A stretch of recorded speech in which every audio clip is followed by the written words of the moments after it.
I believe like being humble in victory. That's how I am. When we won a championship, I remember my mom, she was scared to cross. She was like, am I allowed to come and hug my son? Coming in the floor and showing me his son a towel with his face. This is what we do, this is what we effing do, this the F we do, this.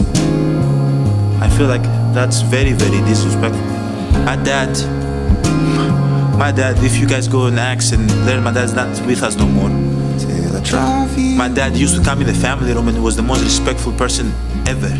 So when he came here, I remember I was like, Dad, why are you so humble? Why you go to the family room? You don't even say a word. You sit in the back. Why are you like that? No, don't worry about it. Don't worry.